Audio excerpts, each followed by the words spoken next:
이 밤에도 하나님의 은혜를 사모하고자 나오신 여러분들에게 하나님의 놀라운 은혜와 또 간절한 기도의 제목에 응답이 있기를 주님의 이름으로 간절히 축원합니다.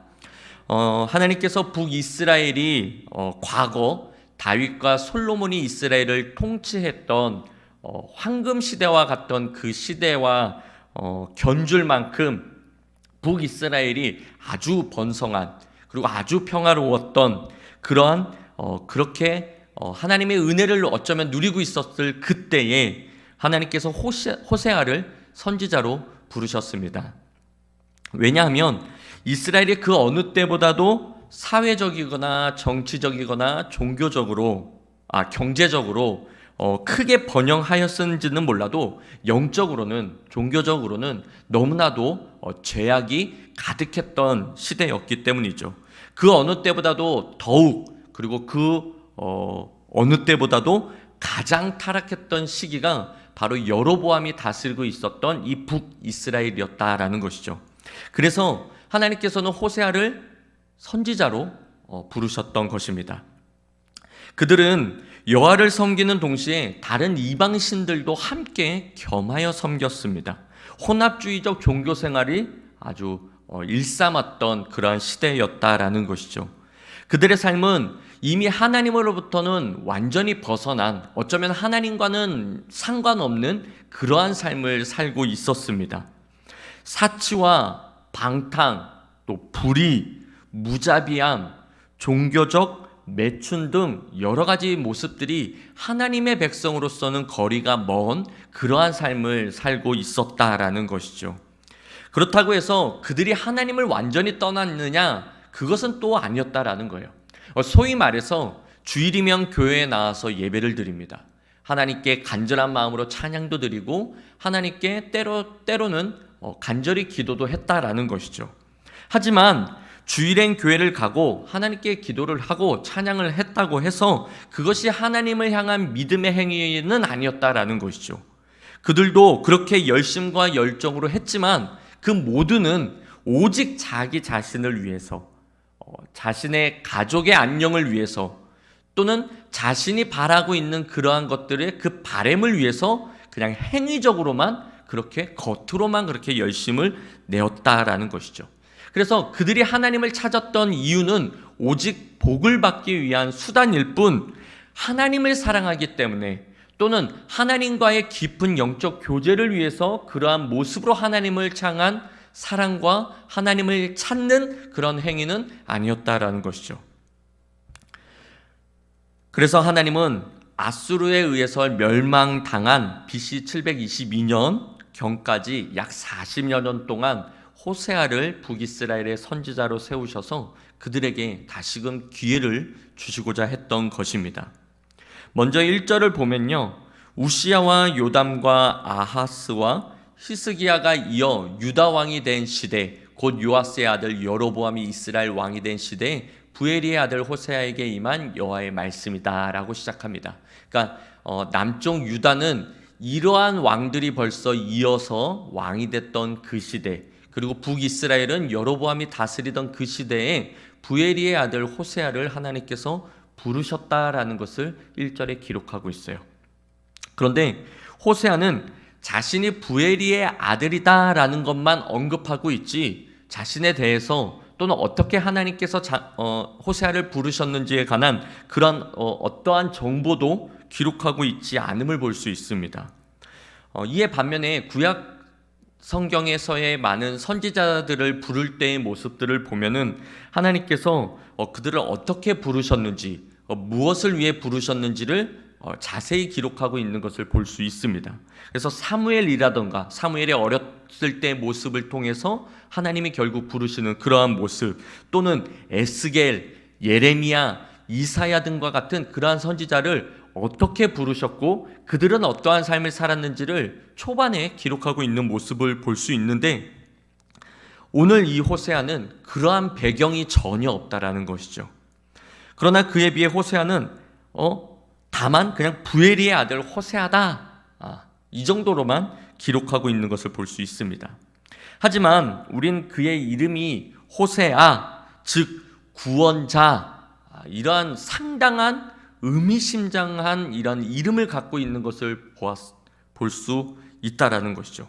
결코 예사롭지 않은 이름인 것은 볼 수 있다라는 거예요.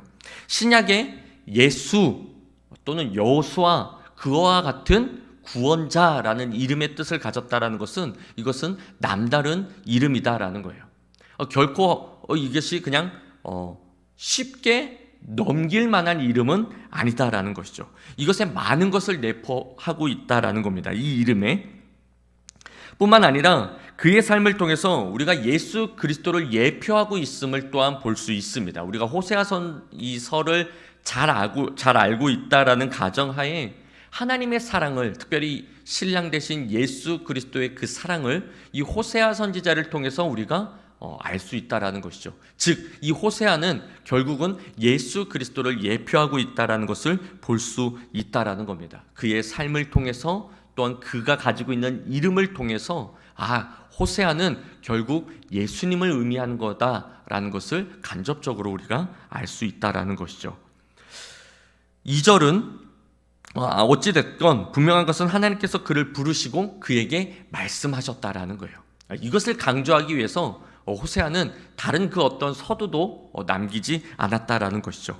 계속해서 2절을 보면은 여호와께서 처음 호세아에게 말씀하실 때 여호와께서 호세아에게 이르시되 너는 가서 음란한 여자를 맞이하여 음란한 자식들을 낳으라. 이 나라가 여호와를 떠나 크게 음란함이니라 하시니. 아멘.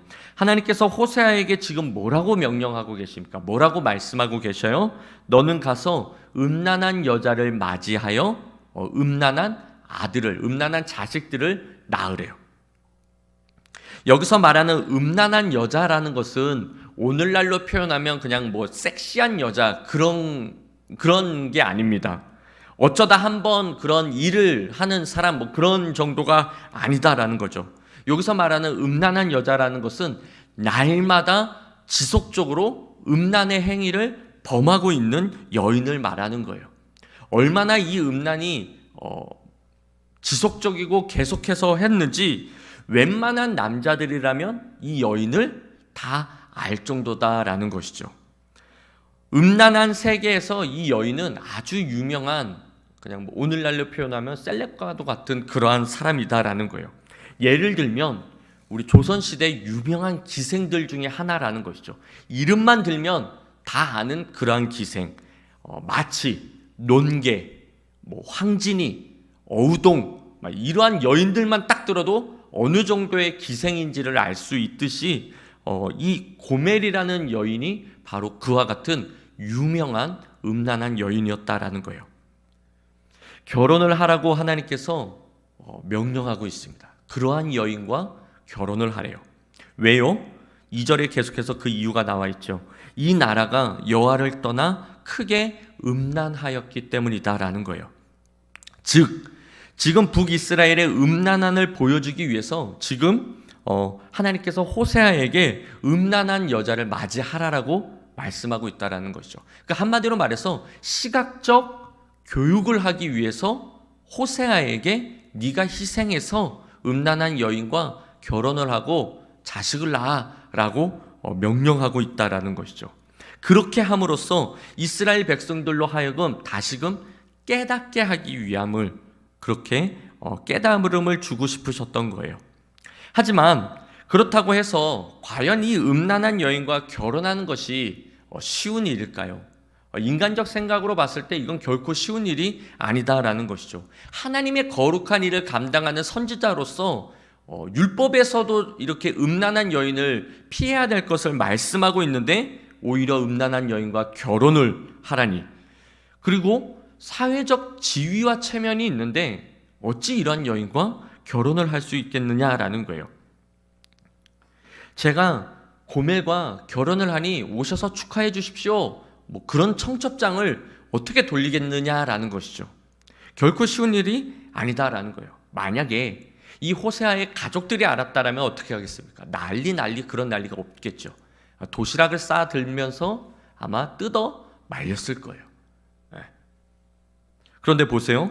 놀랍게도 호세아는 3절에 이에 그가 가서 디블라임의 딸 고멜을 맞이하였다라는 거예요. 하나님께서 그에게 음란한 여인과 결혼하여 자식을 낳으라고 명령하셨고 호세아는 순종했다라는 것입니다. 그렇습니다. 하나님의 말씀은요, 들음이 아닌 순종이다라는 거예요. 신앙의 연수가 오래되어서 하나님의 말씀을 많이 들었다고 해서 그게 그의 믿음을 가리키는 것이 아니다라는 것이죠. 많이 안다고 해서 내가 그만큼의 믿음을 갖고 있는 것이 아니다라는 거예요. 믿음은 순종이고, 믿음은 단순히 듣고 아는 것으로, 여기서 아는 것이란 지식적 알미인데, 그런 지식적으로 안다고 해서가 아니라 아는 만큼 순종해야지만이 그것이 믿음이고 그것이 하나님을 향한 사랑인 줄 믿습니다. 하나님의 말씀을 듣고 순종할 때 역사함이 있다라는 거예요. 안다고 해서 하나님의 은혜와 하나님의 역사함이 있는 것이 아니라 알고 행할 때에 하나님의 기적은 그 현장 가운데 일어난다는 것을 믿으셔야 합니다. 설령 그 말씀이 내 상식과 맞지 않는다 하더라도, 내 상식에서 도저히 이해가 되지 않거나 납득이 가지 않는다 하더라도 그것이 하나님의 말씀이라면 우리는 무조건 순종해야 될 줄 믿습니다. 왜요? 그래야 하나님의 뜻을 알 수 있어요. 지금은 이해가 안 돼도 하나님의 명령에 순종하다 보면 하나님의 뜻을 그제서야 알 수 있다는 것이죠. 그래야 하나님의 뜻이 순종한 나를 통해 펼쳐지시기 때문에 우리는 순종해야 된다는 거예요. 그래야 하나님의 은혜가 다시금 주어지기 때문에 우리는 순종해야 된다는 것입니다. 호세아는 하나님의 말씀대로 고멜과 결혼해서 세 자녀를 낳습니다. 그리고 하나님은 그의 자녀들의 이름을 친히 다 지어주셨어요. 여기서 하나님의 뜻과 계획을 알 수 있다는 것이죠. 왜 호세아에게 음란한 여인과 결혼을 하고 왜 자녀를 뒀을 때 왜 자녀의 이름을 하나님께서 친히 지어주셨는지, 이 일을 통해서 하나님의 뜻하신 바가 바로 이 이름들을 통해서 나오고 있다는 거예요. 하나님은 호세아와 고멜을 통해 낳은 자식의 이름으로 이스라엘 백성들이 깨닫고 돌아오기를 원하셨던 것입니다. 그래서 호세아에게 음란한 여인과 결혼을 하고 자식을 낳으라고 하신 것이죠. 그리고 그 낳은 자식들의 이름을 친히 지어주시면서 너희들의 상태가 바로 이와 같으니 너희는 깨닫고 돌아오라. 동시에 하나님의 심정을 이 이름들을 통해서 드러내보고 보이고 계시다라는 거예요. 호세아와 고멜에게서 태어난 자식들의 이름은 이렇습니다. 첫째 아이의 이름은 이스르엘입니다. 그의 이름의 뜻은요, 한마디로 말하면, 함축해서 한마디로 말하면 멸망입니다. 멸망. 그리고 둘째 딸의 이름은 로루하마, 긍휼히 여김을 받지 못한 자입니다. 마지막 막내의 이름은 로암미, 더 이상 내 백성이 아니다. 하나님은 이스라엘을 깨닫게 하기 위해서 결국 호세아를 희생시키셨다라는 거예요. 그들에게 호세아를 희생시킴으로 말미암아 너희는 더 이상 내 백성이 아니다. 나는 너희에게 긍휼을 베풀지 아니할 것이며 너희를 멸망시킬 것이다. 그러나 늦지 않았다. 내게로 다시 돌아오면 회복시켜 주실 거야 라고 마지막 기회를 주고 계시다라는 것입니다. 여기서 누구의 모습이 떠오르십니까? 이 호세아의 이 희생적 사랑을 통해서 누구의 모습이 떠오르세요? 독생자 예수 그리스도의 모습이 떠오르지 아니하십니까? 바로 고멜과 같은 저와 여러분을 위해서 주님은 그렇게 희생당하셨다라는 거예요. 계속해서 우리는 다른 남편에게, 다른 외간 남자에게 눈을 돌리고 있는 우리의 모습을 하나님은 여전히 사랑하시어 독생자 예수 그리스도를 희생시키심으로 말미암아 저와 여러분에게 다시금 깨달음의 은혜를 주고 계시다라는 거예요. 마지막으로 10절과 11절 말씀 우리 다 함께 한번 읽겠습니다. 그러나 이스라엘 자손의 수가 바닷가의 모래같이 되어서 헤아릴 수도 없고 셀 수도 없을 것이며 전에 그들에게 이르기를 너희는 내 백성이 아니라 한 그곳에서 그들에게 이르기를 너희는 살아계신 하나님의 아들들이라 할 것이라. 이에 유다 자손과 이스라엘 자손이 함께 모여 한 우두머리를 세우고 그 땅에서부터 올라오리니 이스라엘의 날이 클 것이미로다. 아멘. 한마디로 말해 회복의 은혜의 말씀인 것입니다. 이스라엘, 한마디로 말하면 멸망이다라고 했던 그 첫째 아들이 이제 11절에 보니까 이스라엘의 날이 클 것이래요. 더 이상 너희는 내 백성이 아니야 라고 셋째 자녀에게 그렇게 이름을 주어주셨는데 10절에 보니까 너희는 살아계신 하나님의 아들들이라 라고 말씀하고 있어요. 즉 회복의 은혜의 말씀을 10절과 11절 말씀에서 우리에게 다시금 주고 계시다라는 것이죠. 비록 이스라엘이 하나님으로부터 죄를 범하여 이스라엘의 멸망당하는 심판을 그 고난을 겪었지만 궁극적으로는 하나님께서 다시 회복시켜 주신다라는 은혜의 말씀이다라는 것이죠. 뿐만 아니라 11절 먼저 이스라엘의 경우 그것은 비극적이고 저주스러운 멸망의 땅이었던 그 지명이었지만 장차 하나님은 그것을 크고 영광스러운 땅으로 바꿔주신다라는 귀한 말씀이다라는 것이죠. 그렇습니다. 하나님은 우리를 심판하시는 분이 아니시다라는 거예요. 우리는 하나님을 무서운 하나님으로만 인정하고 있는데 하나님은 결코 그러한 분이 아니시다라는 것이죠. 하나님의 택함 받은 백성에게는 하나님은 결코 심판의 주가 아니시다라는 거예요. 저 이방인들에게나 심판의 주님이시지 하나님은 여전히 사랑의 주님이시다라는 거예요. 하나님은 저와 여러분을 여전히 사랑하고 계심을 믿습니다.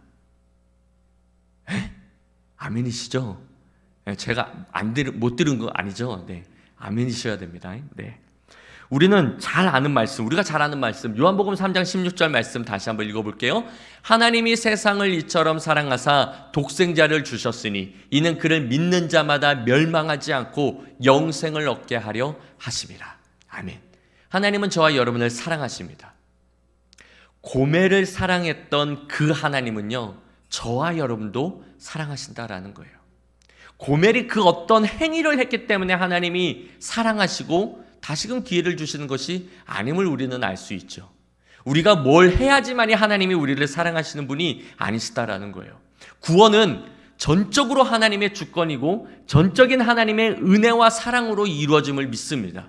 우리가 말씀대로 살아야지만이 하나님이 우리를 사랑하시는 분, 우리가 교회에서 열심과 열정으로 봉사해야지만이 간절한 기도의 제목이 응답해 주시는 분이 아니시다라는 거예요. 그것과 상관없어요. 하나님은 사랑이십니다. 하나님의 주체가 바로 하나님 자신이시다라는 거예요. 우리가 아닙니다. 고멜이 아니다라는 거예요. 저와 여러분을 하나님은 사랑하십니다. 우리가 뭘 했기 때문에가 아니라 하나님이 사랑이시기 때문에 여전히 우리를 사랑하고 계신다라는 거예요.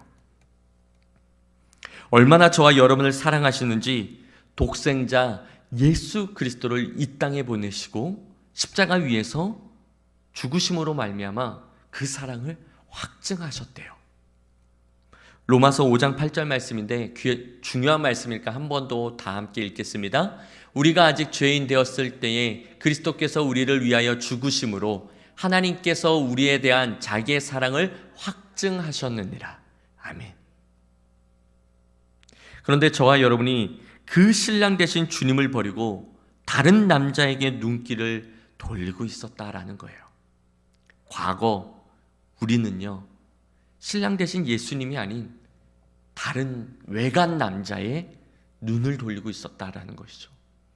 예수 그리스도의 보혈의 피로 혼인 서약을 했는데 이 보혈의 혼인 서약이 마르기도 전에 외간 남자에게 간음을 하고 있었다라는 것이죠.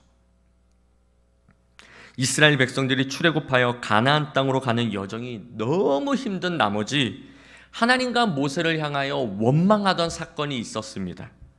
그 원망과 불평의 소리를 들으신 하나님께서 이스라엘 백성들 가운데 불뱀을 보내셨어요. 그로 인해 수많은 사람들이 그 불뱀에 물려서 죽어가고 있었습니다. 그 모습을 본 이스라엘 백성들이 두려워 모세에게 우리가 잘못했으니 하나님과 당신께 원망하고 불평한 것을 용서해 달라고, 우리를 구원해 달라고 모세에게 요청합니다. 이에 모세는 하나님께 간절히 기도하였고 하나님께서부터 응답을 받게 됩니다. 불뱀을 만들어 장대 위에 매달아 물린 자마다 그것을 보면 살리라. 그래서 모세가 놋으로 뱀의 모양을 만들어 장대 위에 매달았습니다. 그랬더니 그 놋뱀을 바라본 자는 그가 누구이든 상관없이 다 사는 역사함이 있었다라는 것이죠. 우리가 왜 신랑 되신 예수 그리스도를 바라봐야 됩니까? 결국 예수님을 바라봐야 우리가 살기 때문입니다. 이스라엘 백성들이 뱀에 물려 죽어갈 때 놋뱀을 쳐다본 즉 살아났던 것과 같이 죽어가고 있는 우리도 예수 그리스도를 바라보면 살 줄 믿습니다. 즉 영생이 주어진다라는 것이죠. 생명의 면류관이 주어진다라는 거예요. 그러므로 예수 그리스도를 바라봐야 됩니다. 우리의 신랑 대신 예수 그리스도를 바라봐야 된다라는 것이죠. 예수님이 더디 오신다라고 불평 원망할 것이 아니라 우리는 기름등불을 준비하며 더디 오는 예수님이 언제든 오실 때 맞이할 수 있도록 우리는 깨어 준비하고 있어야 된다라는 것이죠. 하지만 참으로 안타까운 것은 우리 주변에 여전히 많은 사람들이 신앙생활을 한다고 하면서 여전히 예수 그리스도를 바라보는 것보다는 다른 것에 시선을 빼앗기고 있는 모습들을 볼 수 있다라는 것이죠. 즉 그들의 마음속에는 오로지 한시적인 행복과 현세에서의 복으로 가득 차고 있다라는 거예요. 그것이 나쁜 것은 아니죠. 이 땅에서 이왕이면 잘 먹고 잘 사는 거, 그거 나쁜 것 아닙니다. 이왕이면 우리의 간절한 기도의 제목을 하나님 앞에 아랠 때에 하나님으로부터 응답받는 거 귀하죠. 그렇게 해야 됩니다.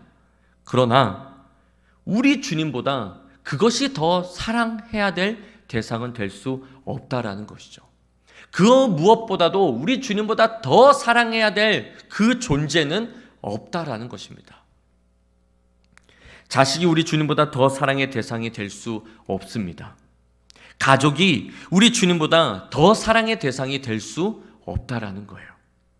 물질이, 건강이, 직장이, 내 취미 생활이 우리 주님보다 더 사랑의 대상이 될 수는 없다라는 것입니다. 그것들은요, 다 외간 남자라는 거예요. 외간 남자, 장동건, 좋아할 수는 있죠. 하지만 내 남편보다 더 사랑해서는 안 된다라는 거예요.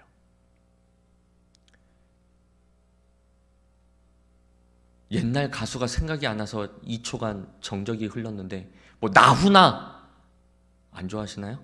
나훈아 좋아할 수는 있지만 내 남편보다 사랑할 대상은 아니다라는 것이죠. 이 세상의 그 모든 것들은 우리의 신랑 되신 예수 그리스도보다 더 사랑의 대상이 될 수 없다라는 것입니다. 오직 우리의 신랑은 예수 그리스도 한 분뿐임을 믿으시기 바랍니다. 우리 다 함께 마태복음 7장 37절에서부터 39절 말씀 다 함께 읽겠습니다. 아버지나 어머니를 나보다 더 사랑하는 자는 내게 합당하지 아니하고 아들이나 딸을 나보다 더 사랑하는 자도 내게 합당하지 아니하며 또 자기 십자가를 지고 나를 따르지 않는 자도 내게 합당하지 아니하니라. 자기 목숨을 얻는 자는 잃을 것이요 나를 위하여 자기 목숨을 잃는 자는 얻으리라. 아멘. 사랑하는 성도 여러분, 우리 주님은 이미 저와 여러분을 최우선적으로 그리고 최선을 다해 사랑하고 계심을 믿으시기 바랍니다. 그래서 기꺼이 자신의 목숨을 많은 사람의 대속물로 내놓으실 수 있으셨다라는 것이죠. 저와 여러분을 사랑하시기 때문에 기꺼이 십자가를 짊어지셨다라는 거예요. 우리를 사랑하시기 때문에 그들의 주먹질을 다 맞으셨고 그들의 침뱉음을 피하지 아니하셨으며 우리를 사랑하시기 때문에 채찍의 그 아픔과 그 모멸감과 그 수치와 그리고 더 나아가 엘리 엘리 라마 사박다니, 하나님 하나님 나의 하나님 나의 하나님 어찌하여 나를 버리셨나이까. 하나님으로부터 버림받기까지 그 참으신 그 하나님 어떻게 참으실 수 있으셨냐라는 거예요. 바로 저와 여러분을 사랑하시기 때문에 하나님으로부터 한시적이지만 버림받으셨다라는 거예요. 아버지와 제자들의 배신을 그 어떤 여과기도 없이, 그 어떤 필터도 없이 그대로 흡수하셨다라는 것입니다. 만약 예수님이 그 십자가 위에 안 계셨다라면 저와 여러분이 그 십자가를 짊어져야 됐습니다. 만약 능력 많으신 예수님께서 십자가에 달려 죽으심으로 피 흘리심이 아니라 그 능력을 행하셨다면 어쩌면 저와 여러분은 이 자리에 없었을 것입니다. 그런데 내가 죽어야 할 그 십자가 위에서 예수님이 대신 죽으셨다라는 것이죠. 능력이 많으신 그 예수님께서 그 어떤 능력도 없으신 것처럼 십자가 위에서 죽으셨다라는 것이죠. 왜요? 왜 몸소 그 고통과 그 수치와 그 멸시와 그 모든 것을 아무런 능력도 없이 다 흡수하셨을까요? 저와 여러분을 사랑하시기 때문에, 그 사랑으로 그 모든 것을 견딜 수 있으셨다라는 거예요. 이뿐입니까? 과거 우리는 불순종의 아들들이었습니다. 하나님의 사랑으로 하나님의 자녀가 되었다라는 것이죠.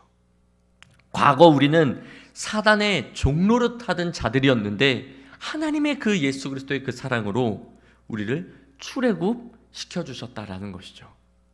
과거 우리는 아버지를 떠나 흥청망청 살았던 둘째 아들과 같은 그런 불효막심한 자녀들이었는데, 그래서 거지 같은 모습으로 다시 아버지 앞에 돌아갔을 때 아버지는 우리를 두 팔 벌려 안아주시고 다시 우리의 몸을 씻겨주시고 깨끗한 옷을 입혀주시며 손에 가락지를 또 신을 신겨주시며 아주 큰 잔치를 베풀어 주셨다라는 것이죠. 바로 우리가 아무런 자격도 없는 우리가 그러한 은혜와 사랑을 받았다라는 거예요. 그리고 여전히 그 사랑을 받고 있다라는 것입니다. 그런데 이와 같은 사랑이 또 어디 있다고 왜 우리는 자꾸 세상의 남편으로 시선을 돌리고 있는 것일까요? 왜 요즘도 그게 인기 있는지 모르겠지만 왜 자꾸 미스터 트롯 그 남자들한테 우리의 마음을 빼앗기고 있는 걸까요? 문자 투표하면은 목숨을 다하고 마음을 다하고 뜻을 다하여 내가 응원하는 그 친구가 1등 해야 된다며 그 문자를 날리고 있는 걸까요? 물론 그것이 나쁜 것은 아니나 주님보다 그것을 더 사랑한다면 나쁜 것입니다. 네. 그렇다면 이와 같은 사랑이 어디 있다고 우리는 자꾸 그렇게 그런 쪽의 마음을 빼앗기고 있는 거냐라는 거예요.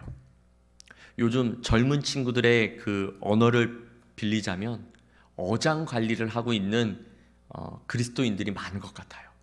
이미 나는 구원받은 백성이다라는 것이죠. 하나님의 은혜로 구원받았으니까 이왕이면 다홍치마라고 구원은 받았으니 그것도 있었으면 좋겠고 저것도 있었으면 좋겠고 성경에서 말하고 있는 그 양다리를 걸치고 있다, 그런 모습들을 갖춘 그리스도인이 많다라는 거예요. 하지만 성경은 우리에게 분명하게 말씀하고 있습니다. 이것 아니면 저것이지 양다리는 있을 수 없다라는 거예요. 그것을 사랑하면 하나님의 사랑이 없다라고 말씀하시는 거지, 그것도 사랑할 수 있고 이것 하나님도 사랑할 수 있다라고 말씀하고 있지 않다라는 것이죠. 우리는 하나님을 더욱더 사랑해야 될 줄 믿습니다. 하나님만을 바라봐야 되고 하나님만이, 즉 예수 그리스도만이 나의 신랑임을 믿고 인정하며 예수 그리스도만을 사랑해야 된다라는 것이죠. 그렇다면 주님을 사랑한다는 것이 무엇일까요? 성경은 우리에게 주님을 사랑한다는 것이 뭐라고 말씀하고 있을까요? 요한복음 14장 21절 말씀인데 다 함께 읽겠습니다. 나의 계명을 지키는 자라야 나를 사랑하는 자니 나를 사랑하는 자는 내 아버지께 사랑을 받을 것이요 나도 그를 사랑하여 그에게 나를 나타내리라. 아멘. 어떻게 주님을 사랑할 수 있습니까? 질문입니다, 여러분. 어떻게 주님을 사랑할 수 있죠? 하나님의 계명, 즉 하나님의 말씀에 순종하는 것이 하나님을 사랑하는 표현이다라는 거예요. 반대로 하나님의 말씀에 불순종하는 것은 곧 뭐와 같다라는 것이죠? 하나님을 사랑하지 않는 거예요. 하나님의 말씀에 불순종하고 있는 것은 하나님이 아닌 다른 것을 사랑하고 있다라는 거예요. 예를 들어 볼게요. 주일날 11시 예배가 있습니다. 그리고 1시간만 일하면 돈 1,000만 원 준다는 1,000만 원짜리 아르바이트가 있어요. 그러면 뭘 택하겠습니까? 여기 앉아 계신 분들은 당연히 주일날 11시 예배를 택하죠. 그런데 여기 안 계시고 지금 영상으로도 아니고 또 다음날 영상으로 보고 있지도 않는 그분들은 그 중에 몇몇 0.0001%는 1,000만 원짜리 아르바이트를 선택할 수도 있어요. 하나님의 말씀은 주일날 예배를 드려라 라고 했는데 1,000만 원짜리를 아르바이트를 선택한다는 건 곧 뭐예요? 하나님을 사랑하지 않는다라는 것이죠. 아주 그냥 단적인 예로 들자면 그와 같다라는 거예요. 우리가 단순히 하나님의 말씀은 순종해도 그만, 불순종해도 그만이다라고 생각을 해요. 전도합시다! 교회가 이렇게 선포를 하면은 전도는 시간 있는 사람들만 하는 것이고 또는 목사님이나 사모님이나 부교육자들만 하는 거야. 또는 전도팀만 하는 거야. 시간이 좀 여유가 있는 사람들만 하는 거야.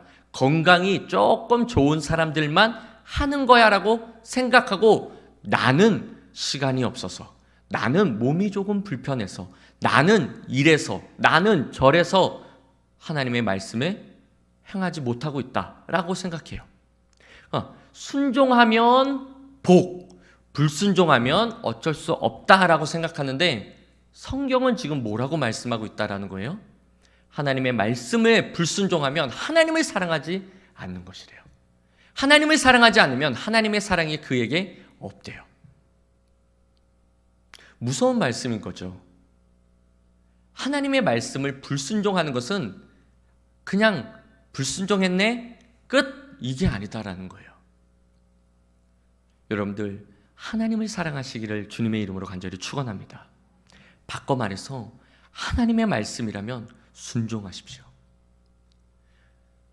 아까 그냥 전도팀 얘기를 들었는데 꼭 화요전도대 1시에 나와서 전도해야지만이 전도하는 거 아닙니다.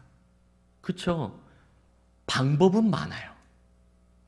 여러분들이 퇴근의 길에 오는 길에 전도할 수도 있고 운전 중에 자가 운전을 함으로 인해서 만나는 사람이 없어서 못한다 할지라도 뭐 톨게이트를 지났을 때 하이패스로 지나지 않고 그 게이트를 통과해서 지나서 그 사람한테도 예수 믿고 구원 받으세요 이 한마디를 하더라도 그것이 전도입니다. 그렇죠? 또는 이마저도 시간이 안 되면 전도팀들에게 격려의 말과 또는 더운 날 수고하는데 요구르트 하나 사 먹어. 이거 돈 10,000원이면 충분히 배꼽 나오도록 우리 전도팀들 먹을 수 있거든요. 10,000원 이렇게 지목헌금 하는 것도 이것도 다 전도의 일환입니다. 선교 헌금 또는 전도팀을 위해서 기도하는 것 이것도 전도인 것이죠. 꼭 나와서 전도해야지만이 전도가 아니라 전도의 방법이 무궁무진하다라는 거예요. 우리가 좀만 관심을 가지면 얼마든지 할 수 있다라는 거예요. 마찬가지로 하나님의 말씀의 순종도 방법은 많습니다. 딱 단순한 고고! 이거 아님을 지금 다시 한번 말씀드리는 거고요. 그러므로 하나님의 말씀에 순종하는 것이 너무너무 중요하다라는 거예요. 이를 위해서 우리는 몸부림쳐야 된다라는 거예요. 할 수만 있다면 잠을 쪼개 가면서라도 이 말씀에 순종하기 위한 몸부림이 있어야 된다라는 거죠. 그런데 오늘날 많은 성도들이 이러한 모습이 점점 사라지고 있다라는 거예요. 직장 생활하는 것이 당연한 것처럼 여겨져서 그로 인해서 교회 일을 이렇게 하나님의 말씀에 불순종하는 것이 그냥 합리화될 수 있는 뭐라 그러죠? 그거에 대한 이렇게 면죄부 같은 그런 것처럼 여겨지는데 결코 그렇지 않다라는 거예요. 그건 그거대로 하나님의 말씀은 하나님의 말씀대로 순종해야 된다라는 것이죠. 여러분, 우리는 얼마든지 우리에게 복을 주는 말씀, 우리에게 유익을 주는 말씀에는 기꺼이 순종합니다. 그렇죠? 하나님의 복 받는 말씀이라면 기꺼이 순종해요. 그런데 만약에 아브라함과 같이 100세의 그 독자 이삭을 바치라는 명령이 우리에게 떨어진다면 우리는 그 말씀에 순종할 수 있을까요? 또는 내가 나의 전부라고 생각했던 그 본토, 친척, 아비집을 떠나라는 그 명령에 우리는 순종할 수 있을까요? 바꿔 말하면 도저히 이해할 수가 없고 도저히 납득이 안 가는 그 말씀에 순종할 수 있을까요?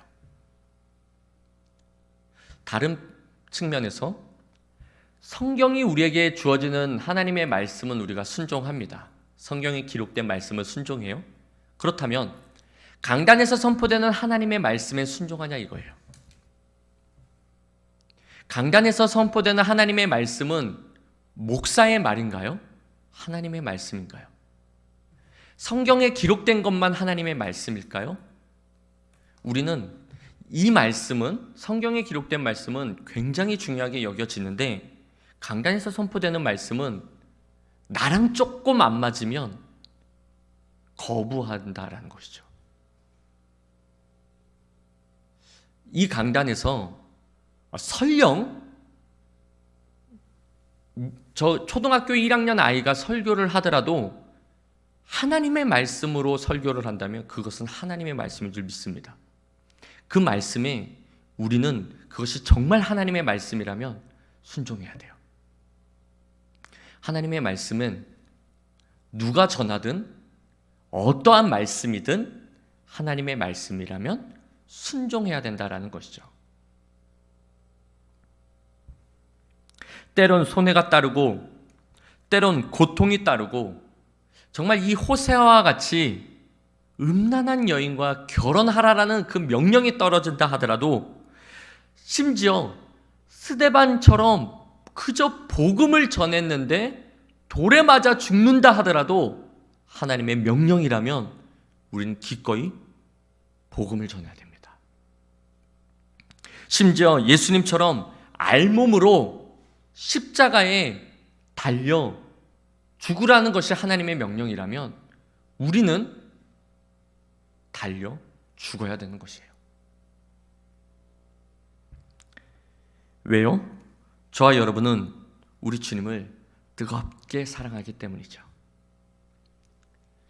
하나님의 말씀에 순종해야지만이 우리가 구원을 얻기 때문에 하나님의 말씀대로 사는 것이 아니에요. 우리는 하나님을 사랑하기 때문에 그 명령에 순종하는 것입니다. 우리의 행위로 인해서 구원받는 것이 아니기 때문에 저와 여러분은 이미 하나님의 사랑을 받았고 구원받았다라는 거예요. 우리 또한 하나님을 사랑하기 때문에 순종해야 되는 것이죠. 그것이 하나님을 사랑하는 모습인 것입니다.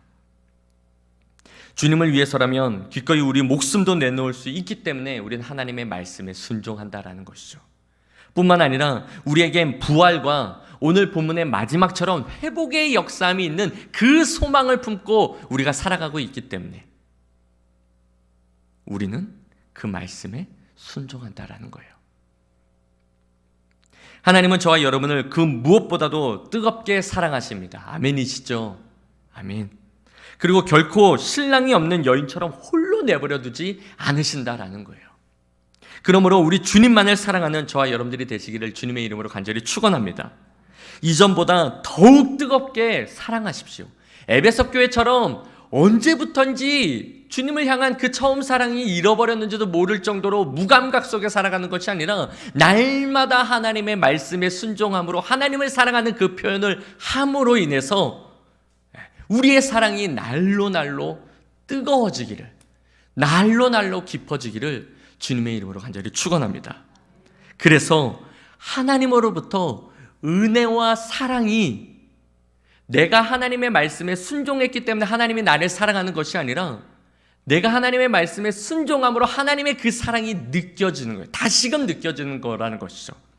그러므로 인해서 그 다시금 느껴지는 사랑으로 인해서 행복과 기쁨과 돌에 맞는 그 스데반의 그 모습처럼 그럼에도 불구하고 보좌에 앉아 계신 하나님을 바라보며 기꺼이 웃으며 순교할 수 있는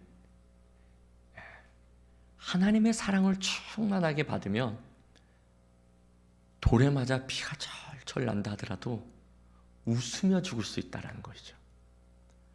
누가 뭐라 해도 나를 향해 손가락질을 하고 나를 향해 근거 없는 그런 유언비어와 같은 그런 말을 퍼붓는다 하더라도 우리는 기꺼이 웃으며 찬양할 수 있는 힘이 어디 있는가?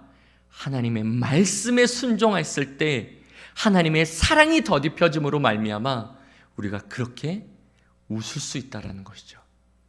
이러한 삶이 정말 여러분들의 삶 가운데 충만하여 진짜 예수님께서 그 변화산에서 내려왔을 때 그 광채 나는 얼굴과 같이 우리의 삶이 진짜 누가 보더라도 하나님의 자녀다운 정말 뜨겁게 하나님을 사랑하는 모습의 삶이 우리의 삶이 되시기를 주님의 이름으로 간절히 축원합니다.